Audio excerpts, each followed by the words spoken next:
Ever wonder why your modern truck needs major repairs after 150,000 miles, while some old-timers beat-up pickup from 1975 is still hauling lumber with $500,000 on the clock? What if I told you there was a time when truck engines were built so tough they could outlive their owners and their owners' kids? Today, we're counting down 10 vintage trucks with engines so bulletproof, so ridiculously overbuilt, that they've earned legendary status among anyone who's ever turned a wrench. Buckle up and hit that like button and subscribe, because we're about to dive into iron block heaven. Number 10, 1946 to 1965. Dodge Power Wagon with the 230 Flathead 6. Picture this. World War II just ended, and Dodge decides to take their military truck and sell it to civilians. Brilliant move, except they didn't just slap a new paint job on it and call it a day. No, they kept the same bomb-proof 230 cubic inch flathead 6-cylinder that had survived everything from Pacific Island beaches to European winters. This wasn't your average farm truck engine. We're talking about 102 horsepower and 190 pound-feet of torque. Doesn't sound like much? Well, consider this. That engine was designed to run on literally any fuel available in a war zone. Gas, kerosene, even alcohol if that's all you had. The military called it multi-fuel capability. Farmers called it runs on whatever's in the barn. The secret was its incredibly low 6.7 to 1 compression ratio. Lower compression meant less stress on everything. Less stress meant less breakage. Less breakage meant these engines just kept going. One farmer in Nebraska reportedly ran his power wagon for 40 years using a mix of gasoline and diesel fuel he accidentally pumped into the tank. The engine didn't care, it just shrugged and kept pulling stumps. But here's the kicker. The engine block was so overbuilt, it weighed almost as much as a modern V8. Cast iron everywhere, massive main bearings, a crankshaft you could use as a boat anchor. Dodge engineers basically asked themselves, what if we built an engine that could survive a nuclear war, and then actually did it? These trucks were still being used by fire departments and utility companies well into the 1980s. Why? Because the engine simply refused to die. You'd see rust holes you could put your fist through, seats held together with duct tape, but that Flathead 6 still purring like it rolled off the assembly line yesterday. Even today, finding a power wagon with a blown engine is about as rare as finding a unicorn in your backyard. Most of these trucks died from rust or accidents, not mechanical failure. Number 9, 1986 to 1997. Nissan Hardbody with the Z24i and KA24E. In the mid-1980s, while American manufacturers were struggling with emissions regulations and building engines that were like asthmatic hamsters, Nissan quietly released what would become one of the most indestructible small trucks ever made, the Hardbody. That 2.4-liter Z24i engine, later replaced by the KA24E, was essentially unkillable. We're talking about trucks that routinely hit 300,000 miles without a rebuild.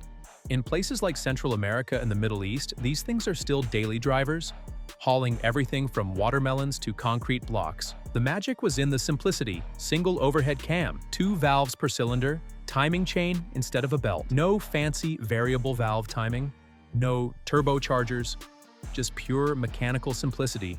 It made about 106 horsepower in the early years, climbing to a whopping 134 by the end. But horsepower wasn't the point. The point was that this engine would start every morning for the next 30 years. Here's something wild. Nissan over-engineered the bottom end so much that these engines became popular in the drift scene. Kids would boost them to 300-plus horsepower, bounce them off the rev limiter all day, and the stock internals would just take it. The fuel injection system was dead simple too. No complicated computers, just a basic throttle body setup that a shade tree mechanic could diagnose with a multimeter.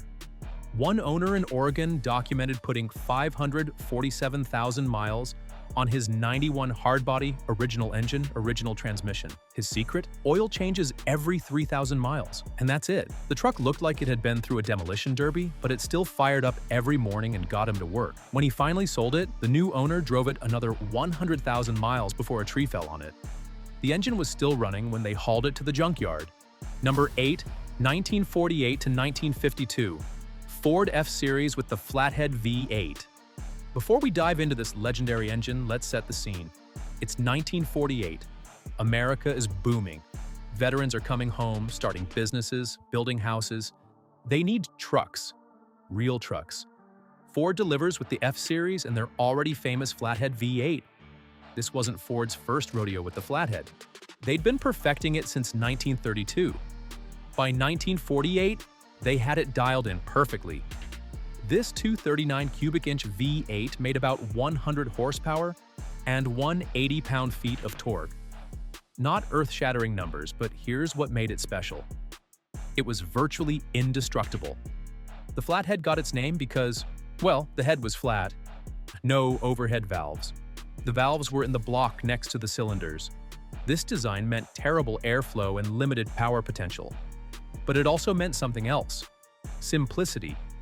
There were no rocker arms to adjust, no valve seals to leak, no complex valve train to maintain.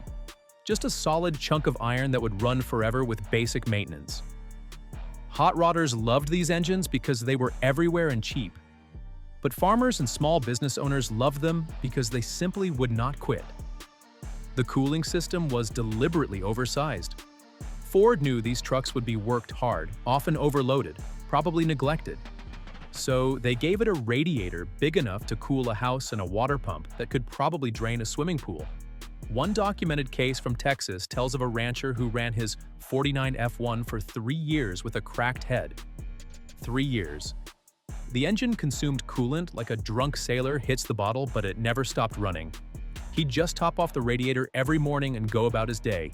The bottom end was built like a bank vault. 3 main bearings the size of hockey pucks. A crankshaft that looked like it was forged by Thor himself. When these engines finally did wear out, usually after 200,000 plus miles of abuse, you could bore them out, slap in new pistons, and get another 200,000 miles. Number 7, 1963 to 1990 Chevrolet GMC trucks with the 292 inline 6. Everyone talks about the Chevy small block V8, but the real unsung hero of the GM truck lineup was the 292 cubic inch inline 6. This engine was like that reliable friend who helps you move every time, never complains, and somehow outlives everyone else. General Motors built this beast for one purpose: to haul heavy loads day after day without breaking a sweat or braking period. The stats were modest, about 170 horsepower and 275 pound-feet of torque. But those numbers don't tell the whole story. This engine made its torque down low, right where you needed it for pulling stumps, hauling hay, or climbing grades with a bed full of concrete blocks. Here's what made the 292 special. It shared almost nothing with passenger car engines. This was a truck engine through and through. Heavier rods, bigger bearings, a beefier bottom end. GM engineers basically asked, what if we built a diesel but made it run on gas? The result was an engine that laughed at 300,000 miles. The 292 had another trick up its sleeve: a 4.12-inch stroke. That's huge. Most modern engines are over square with a bigger bore than stroke for high RPM power. The 292 was the opposite. That long stroke meant massive leverage on the crankshaft. It's why these trucks could pull tree stumps out of the ground in first gear without even breathing hard. One logger in Washington state put 789,000 miles on his '78 GMC with the original 292 engine. He claimed the secret was 10W40 oil and changing it whenever it looked dirty. The truck body rusted away twice. He had it patched, reinforced, and kept going. When he finally retired the truck in 2005, the engine still had good compression on all 6 cylinders. That's not just reliable, that's mechanical immortality. Number 6, 1960s to 1980s. International Harvester trucks with 345/392 V8 engines. International Harvester. Even the name sounds like it means business. And when it came to their 345 and 392 cubic inch V8 engines, business meant building something that would outlast the pyramids. These weren't car engines adapted for trucks. These were purpose-built truck engines that happened to fit in pickups. The 345 made about 197 horsepower. The 392 tuned around 210. But International wasn't chasing horsepower records. They were chasing the ability to run wide-open throttle, fully loaded, in 120-degree heat for hours on end without braking. The secret sauce was in the design philosophy. While other manufacturers were trying to make their truck engines lighter and more efficient, International just kept adding metal. The 345's block was so thick you could bore it 125 thousandths over and still have plenty of meat left. The main bearing caps were massive. The connecting rods looked like they were borrowed from a locomotive. Everything was overbuilt to industrial equipment standards. These engines had quirks. Sure, they drank gas like it was free, but they didn't care about abuse. Construction companies would run them in dump trucks, never change the oil, bounce them off the governor all day, and they just kept going. One contractor in Illinois had a fleet of 5 international trucks with 345s.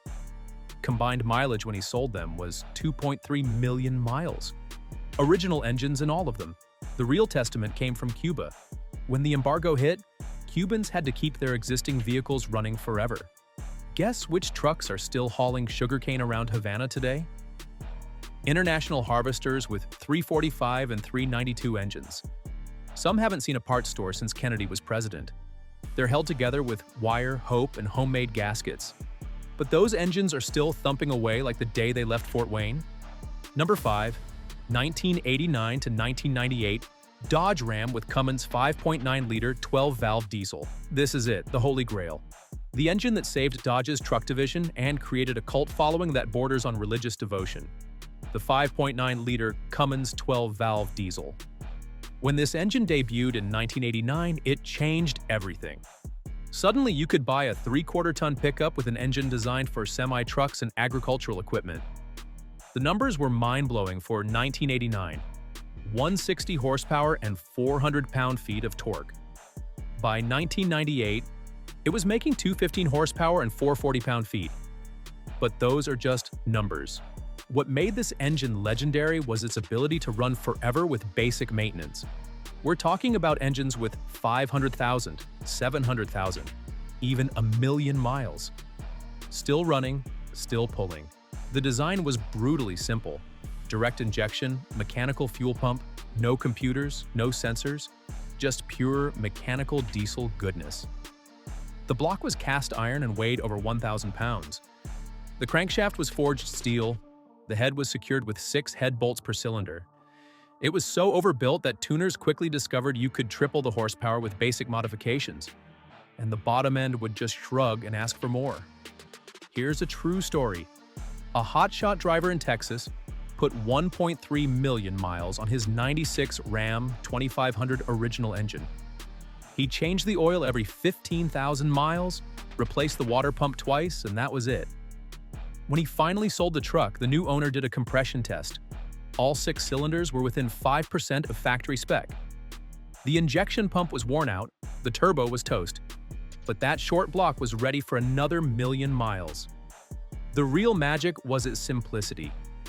No electronic injection meant no computers to fail. No glow plugs meant it would start in minus 30-degree weather. If it had fuel and compression, it would run. Period. Farmers discovered they could run them on everything from used motor oil to vegetable oil in a pinch. These engines became so legendary that good examples now sell for more than they did new.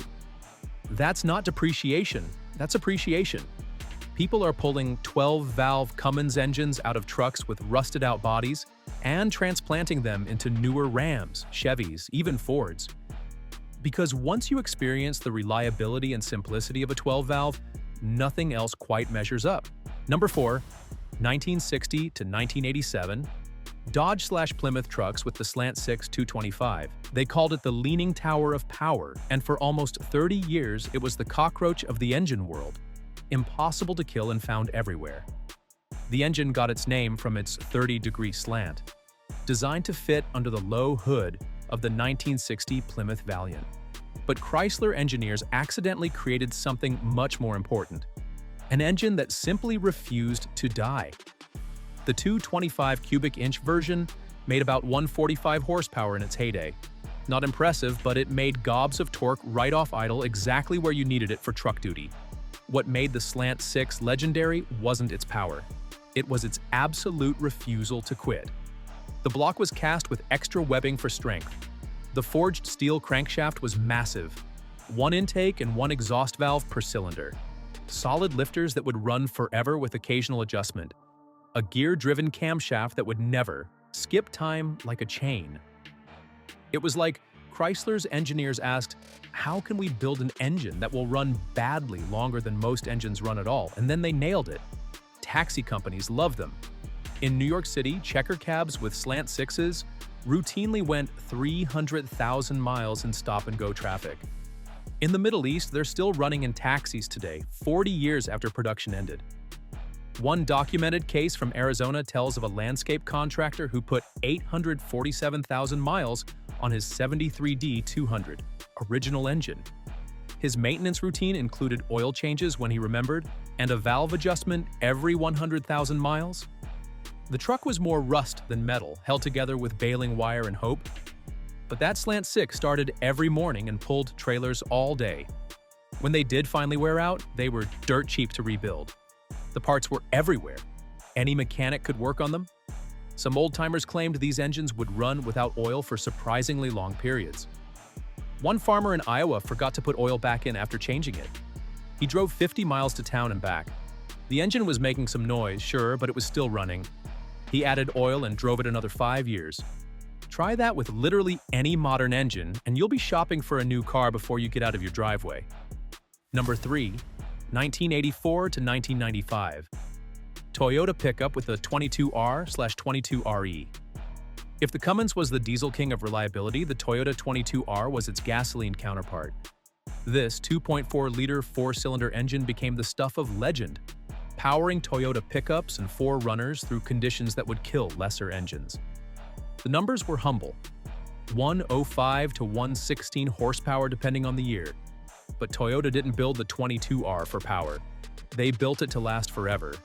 And brother, did they succeed. These engines routinely went 300,000, 400,000, even 500,000 miles with basic maintenance. In third-world countries where a broken truck means economic disaster, the 22R-powered Toyota pickup became the vehicle of choice. Why? Because it would not die. The secret was in the details. Toyota used a timing chain instead of a belt. The bottom end was massively overbuilt.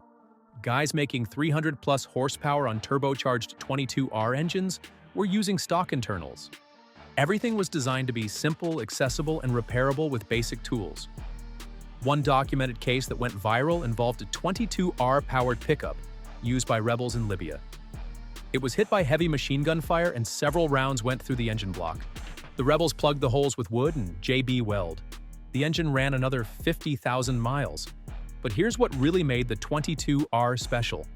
It would run poorly longer than most engines would run at all. Worn rings. It would burn oil but keep going. Blown head gasket. It would overheat but keep going. Timing chains stretched to the limit. It'd rattle like a coffee can full of bolts but keep going. The 22R became so legendary that when Toyota finally replaced it, truck enthusiasts went into mourning. Good use 22R engines command premium prices. Entire businesses exist just to rebuild them. In places like Australia and South Africa, where reliability means survival, 22R-powered Toyotas are passed down through generations like family heirlooms. One Australian cattle rancher claimed his '89 pickup had been underwater twice, rolled once, and hit by lightning. The body was held together with fence wire and sheet metal, the 22R still running strong at 430,000 kilometers. That's not just an engine. That's a member of the family. Number 2. 1967 to 1972.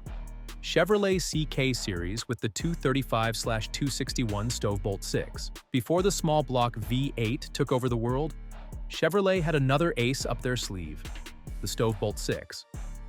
By 1967, this design had been refined for almost 40 years. The 235 and 261 cubic inch versions that powered the 67 to 72 CK trucks were the ultimate evolution of this bulletproof design. They made between 140 and 155 horsepower, but who cared? These engines were built to last until the sun burned out.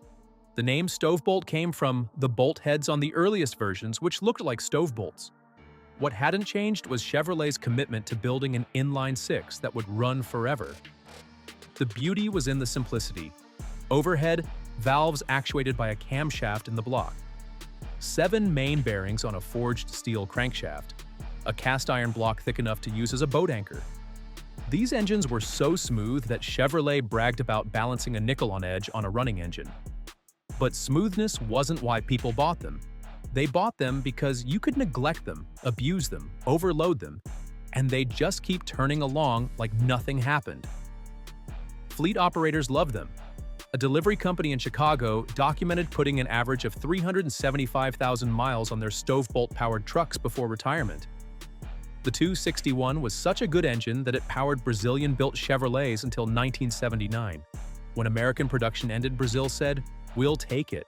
They used it in everything from trucks to SUVs to marine applications. Some of those Brazilian 261s are still running today, 45 years later. But the real testament came from American farmers. These engines would run on the cheapest gas you could find. They'd start in -20 weather without block heaters.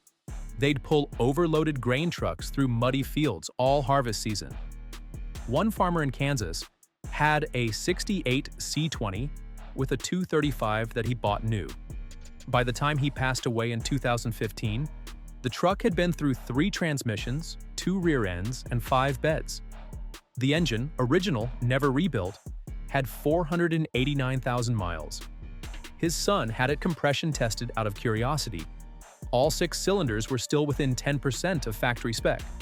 The valve seats were worn. It burned a quart of oil every 500 miles, but it started every morning and never left anyone stranded. Number 1, 1973 to 1979 Ford F-Series with the 300 inline 6. And here we are, the king, the legend, the greatest truck engine ever bolted between frame rails, the Ford 300 cubic inch inline 6. If you want to start an argument at any truck meet, just claim another engine is more reliable than the Ford 300. Then stand back and watch the fireworks. This engine debuted in 1965, but reached its ultimate form in the 73 to 79 F-Series trucks. It made between 114 and 120 horsepower. Pathetic by today's standards. But it made something far more important. Torque. Mountains of it. Right off idle. Forever. The Ford 300 was everything a truck engine should be. It had 7 main bearings, one more than it needed. The block was so overbuilt that racers today bore them out to ridiculous dimensions. And they still hold together. It used a gear-driven camshaft that would never skip time. The head design was agricultural. It breathed about as well as someone with severe asthma, but it was unbreakable. Everything about this engine screamed, "I will outlive you, your children, and possibly your grandchildren." UPS ran thousands of these engines in their delivery trucks. They'd idle for hours, start and stop hundreds of times per day, get service maybe twice a year, and still run for 400,000 plus miles. Farmers discovered they'd run on propane, natural gas, even alcohol with minor modifications. The military used them because they'd start after sitting for years. Construction companies used them because they'd run at governor speed all day without complaint. But here's the ultimate Ford 300 story. A tree service company in Oregon had a 1976 F-250 with a 300. They used it to power a wood chipper via PTO. That engine ran at full throttle under maximum load, 8 hours a day, 5 days a week for 23 years. When they finally retired the truck in 1999, it had over 15,000 hours on the engine, equivalent to about 750,000 miles.